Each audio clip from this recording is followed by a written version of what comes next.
Au nom du Père et du Fils et du Saint-Esprit, ainsi soit-il.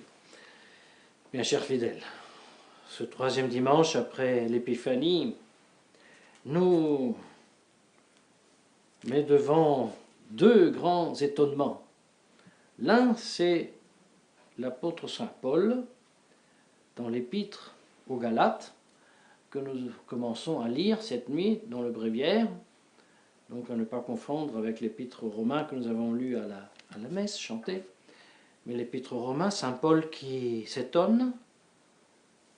Et dans l'Évangile, c'est notre Seigneur Jésus-Christ qui s'étonne. Deux étonnements, mais aux antipodes très très différents. Parce que tandis que Saint Paul s'étonne et des Galates, mais c'est un étonnement de tristesse, de délusion, parce qu'il s'étonne que les Galates qui ont reçu l'Évangile avec tant de facilité et avec tant de légèreté, ont, comme il dit, changé l'Évangile.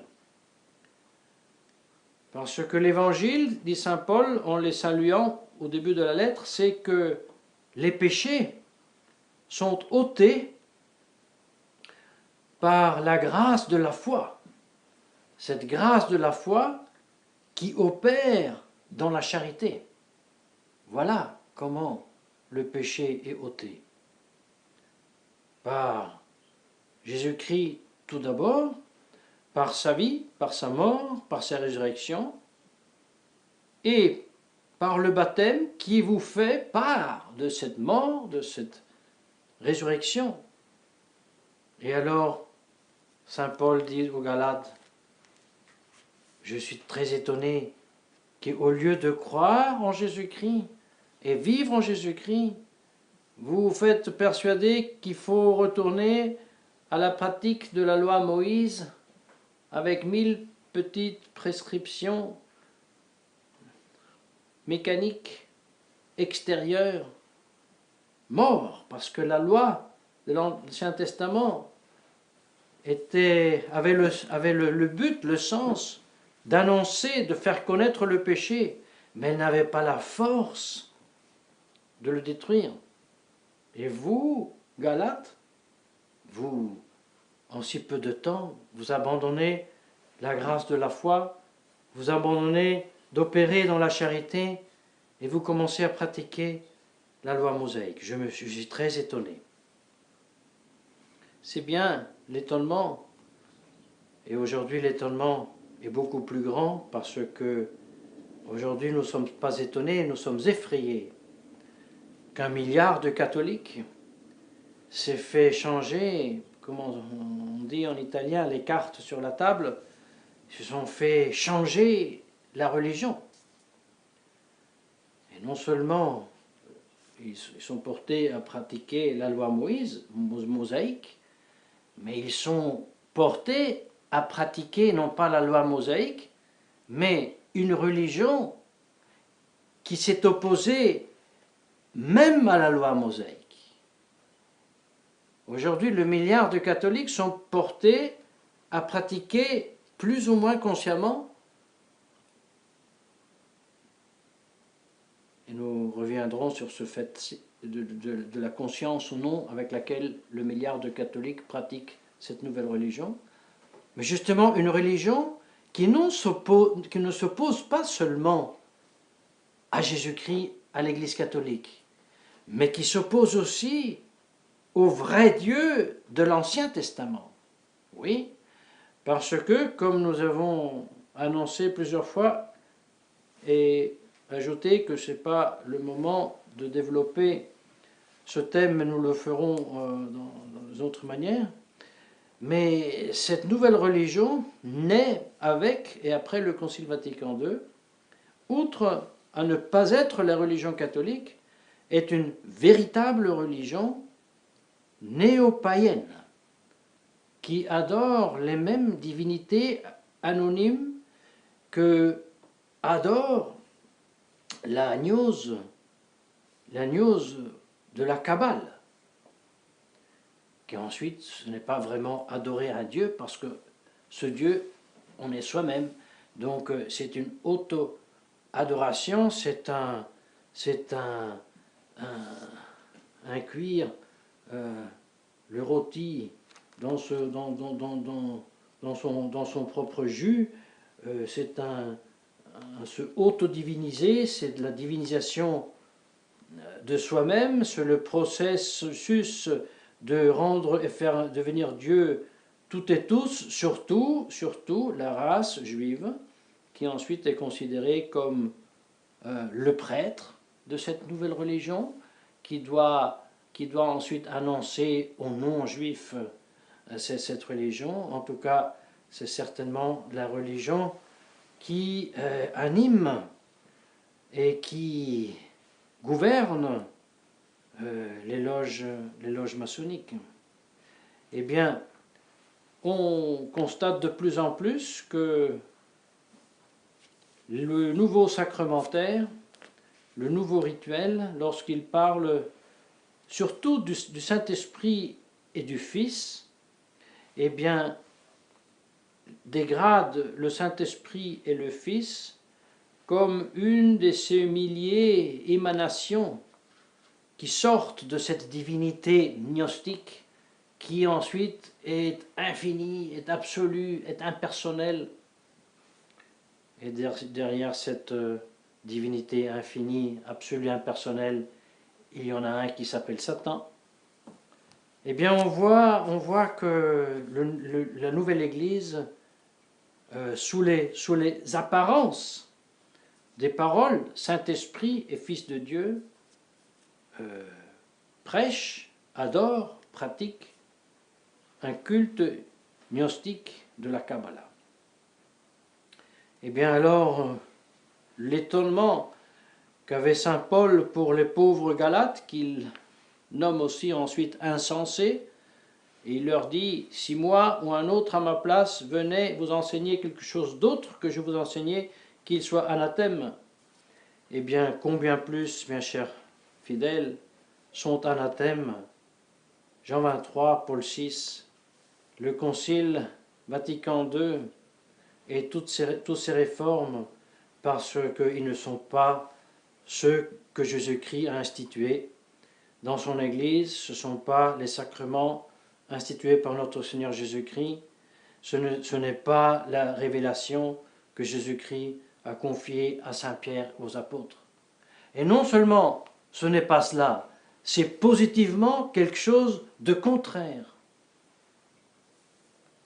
Alors il nous faut, mes chers fidèles, l'étonnement de notre Seigneur Jésus-Christ.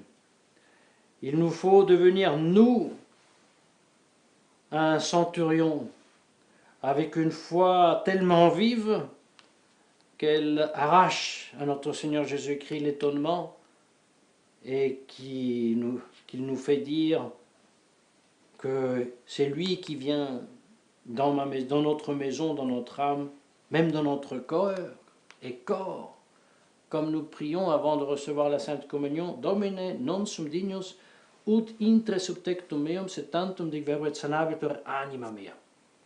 Seigneur, je ne suis pas digne que vous veniez sous mon toit, mais dites une seule parole et mon âme sera saine. Eh bien, nous devons imiter la foi vive du centurion pour obtenir ces grâces de guérison dans notre âme. Et voyez, notre âme commencera à être guérie, commencera à guérir lorsqu'elle commencera à se nourrir bien. Vous savez, aujourd'hui, la médecine naturopathe dit très justement, la première médecine, c'est ce que nous mangeons.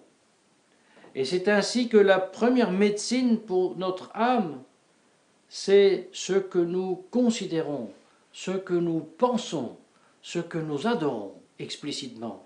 Eh bien, ça doit être notre Seigneur Jésus-Christ. Ça doit être sa vie à lui, en dehors et dedans la Sainte Trinité.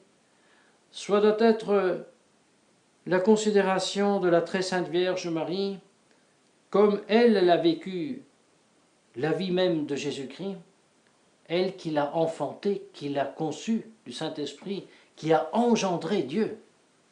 qui a tenu Dieu dans ses bras, eh bien, lorsque notre esprit, notre âme, se nourrira de ces mystères, de ces réalités, et comment peut-elle faire cela sinon en récitant tous les jours, lentement et attentivement, le Saint Chapelet, alors nous commencerons à guérir aussi dans notre cœur, dans notre âme, nous disions même nos nerfs, notre psychologie, et par redondance même notre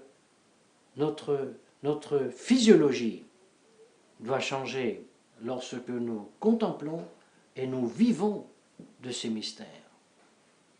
Et nous avions rapidement parcouru la réalité du Fils qui est de toute éternité engendré par le Père, le Fils qui de toute éternité reconnaît avoir reçu tout du Père, le Père qui se complaît dans son Fils, expression de soi-même, cette merveilleuse, éterne génération qui ne crée pas un autre Dieu, mais c'est toujours Dieu qui génère soi-même dans une autre personne en faisant jaillir de cette divine connaissance la troisième personne, le Père et le Fils, qui spire l'Esprit Saint. Et puis, nous avions contemplé ensemble la merveille du fait que Dieu, lorsqu'il a voulu se faire homme, n'a pas voulu simplement créer de rien une nature humaine comme il aurait pu faire. Il l'a fait comme ça avec Adam. Adam a été créé de rien. Non, il a voulu que ce soyons nous à lui donner notre nature. Pourquoi nous? Nous, dans le sens, notre race humaine. Et bien sûr, dans cette race humaine, un seul individu, une seule personne, la privilégiée par excellence, la Vierge Marie, avec le privilège de l'Immaculée Conception, donne sa nature à Dieu qui devient homme. Et puis le grand moment, comme la divinité, la plénitude de la divinité, envahit toute la nature humaine du Christ par son être même. La nature humaine du Christ est livrée totalement à la nature divine, et sans se confondre, sans faire un mix, en restant bien distincte, mais la nature divine envahit, vivifie totalement la nature humaine du Christ, et à ce moment-là, le Verbe, la deuxième personne, peut faire quelque chose qu'elle ne pouvait pas faire auparavant. Seulement lorsqu'elle a assumé, pris la nature humaine, cette deuxième personne peut adorer son Père, peut adorer Dieu, peut remercier et demander de souffrir, d'expier les péchés. Mes chers fidèles, ce sont des mystères insondables, mais comme nourriture de notre âme, elles la fortifient et la guérissent. Et si ensuite nous méditons ces mystères tels que les a vus la très sainte Vierge Marie, si nous méditons la très sainte Vierge Marie avec quelle affection humaine et surnaturelle elle embrassait, elle tenait son enfant Jésus dans les bras, vous êtes sûr que la grâce envahira aussi notre pauvre nature humaine pécheresse, elle la rendra vive par la foi, par l'espérance et la charité, et surtout, nous avons rappelé, elle la rendra généreuse. Et alors, oui, qu'on pourra espérer que naissent et jaillissent des vocations religieuses, mais aussi des jeunes ménages, des jeunes gens, des jeunes filles, qui se décident à affronter aussi en 2019, avec toutes les difficultés qu'on puisse trouver, mais que se décident à se donner au plan divin, à participer à la volonté de Dieu qui veut que les familles se fassent et que le corps mystique de notre Seigneur Jésus-Christ croisse et que, puisque nous pouvons dire nous sommes à la fin de temps, qu'il soit achevé.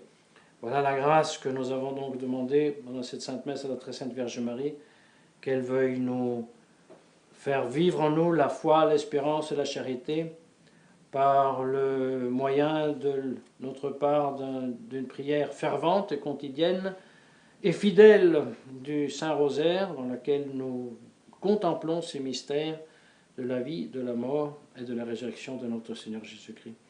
Au nom du Père et du Fils et du Saint-Esprit, ainsi soit-il.